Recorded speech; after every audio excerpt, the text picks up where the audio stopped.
So, how about that 2018, huh? It's finally almost over. And thank God, man, I don't know about you, but this year felt way longer than normal to me. Like, I gotta give it to you, 2018, it was pretty ambitious to shove 2 years into one. And last year, as things were winding down, I released the history of YouTube in 2017. A recap of all the biggest things that happened on YouTube throughout the year with a really just tremendously stupid thumbnail. Well, it's time to do it all again, except this time, it won't be as much fun. Not gonna waste too much time, because we got a lot to talk about, so hello and welcome to another episode of A Brief History. Today's episode, YouTube in 2018. Ready, set, go!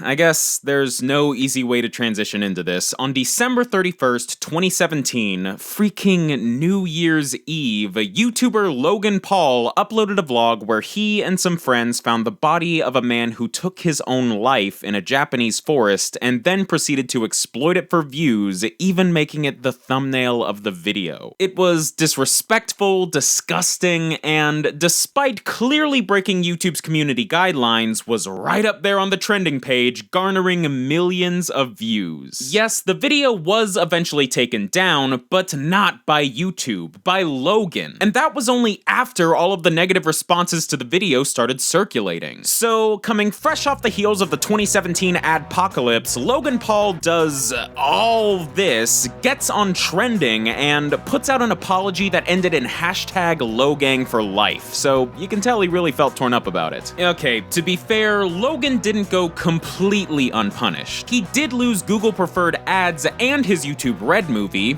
well, for a while. But while Logan Paul's reputation had pretty much been forever stained, his career would continue on strong. Great. Happy 2018, everybody. What are we, like 12 hours in? Fantastic. So to avoid wanting to smash our heads in, let's jump over to YouTuber TanaMojo and VidCon. I cannot possibly see what could go wrong. On April 2nd, 2018, Tana uploaded an hour and 18-minute long rant in which she calmly discussed her experiences and issues with the YouTube convention VidCon. So with that being said, VidCon! And ended the video by saying that she wanted to throw her own convention that summer, an event that was soon to be known as TanaCon. That's pretty funny. Starting your own free convention out of spite that's down the street from the biggest YouTube convention in existence on the exact same days as said giant convention, and you're gonna do it all in a few months? What a fundamentally terrible idea. I mean, could you imagine if she actually, oh god, oh no, oh god, TanaCon was an unmitigated disaster. Thousands of people stuck out in the hot Anaheim sun with no water or food, just freaking waiting to get into a venue that couldn't even hold the amount of people that they sold tickets to. Riots happened. Just look at this footage. It's utter madness. People literally went from chanting Tana, Tana, Tana to chanting refund, refund, refund. Total chaos. And I'll never forget, I was at VidCon while TanaCon was happening. I was sitting around with a bunch of animators when we all heard that TanaCon was completely shut down for causing a safety hazard on its first day. I know I'm getting heated, but people were put in actual danger just to serve Tana's ego. I am the salt! Do you hear me? Hey, just gonna interject here because I feel like I'm going pretty dang hard on TanaCon right now without being entirely fair. The TanaCon situation is incredibly complex because there's issues with Tana, there's issues with the event company, there's issues with the guy who runs the event company, Michael Weiss. It's a lot. So it sounds like I'm putting all of the blame on Tana, and that's not exactly fair. What is fair is that Tana has shown herself to be legitimately remorseful since TanaCon and wants to do what she can to make things right, and I have to give credit where credit is due there. She still messed up, and a lot of other people still messed up, but I feel like I just had to jump in here real quick and strip back the rant a bit so that I could be a bit more fair to the situation. Alright, back to the video. Whew, okay. So ultimately, TanaCon was a failure and was viewed as a scam. But it did not end there. You see, one of the featured creators meant to appear at TanaCon was Shane Dawson. Now, this guy's a YouTube veteran. He's been on the site for over a decade now, but he doesn't really do YouTube conventions. Dude was at the first VidCon, but that was about it. So it was a big deal that he was going to TanaCon, even if he was mostly doing it to support his friend. And because of this, after TanaCon failed, Shane wanted to get to the bottom of exactly what happened. And thus began the Shane Dawson TanaCon docuseries, a 3-part expose that attempted to unearth the truth of what happened with TanaCon. Did it actually do that?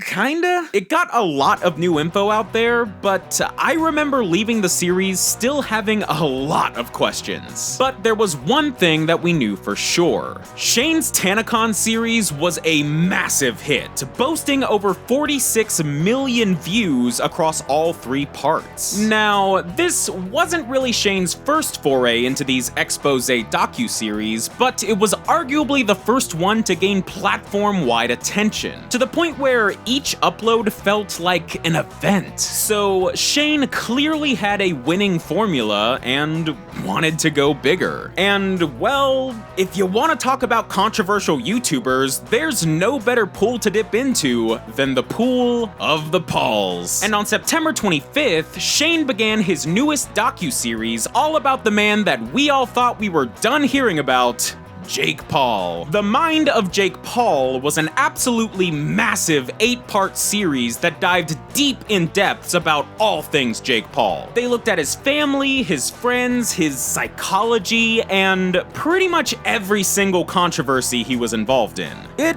was a lot. And as you might expect, doing a series about whether or not one of the most polarizing YouTubers in recent years is some kind of sociopath is bound to draw a lot of controversy in itself. But the numbers don't lie, and the Jake Paul series was yet another undeniable success for Shane Dawson. At the time of this video, the Mind of Jake Paul series boasts just under 150 million views across all 8 parts and helps solidify Shane Dawson as being one of the biggest YouTubers on the entire platform this year. But speaking of, let's move away from the YouTubers and talk more generally about YouTube itself. When it comes to how YouTube functions, I like to think of 2018 as the 2017 Collector's Edition. Everything you didn't love about 2017 plus more! Oh god. Yeah, unfortunately, most of the issues with YouTube in 2017 never really went away in 2018. You like getting demonetized? Well, how would you like to continue getting demonetized? Plus, now your channel visibility is put in jeopardy if your video doesn't do well, and chances are it probably won't because your views are about to drop 30 to 40% for no immediately obvious reason. Oh, and don't worry if the entire website goes offline for a few hours from time to time, it just does that now. So, from everything I've talked about so far, it kinda sounds like YouTube in 2018 was an onslaught of non-stop controversy, scandal, website issues, and David Dobrik-Liza Koshy breakups. And I mean, yeah, but just like last year, it wasn't all bad. There were some legitimately cool and interesting developments happening on the site this year. I mean, if you want some serious ambition, just take a look at the gaming side of YouTube. They somehow managed to survive an entire year off the back of pretty much one game. That's right, you knew it was coming. The unholy child of PUBG and other games that are actually fun, Fortnite Battle Royale.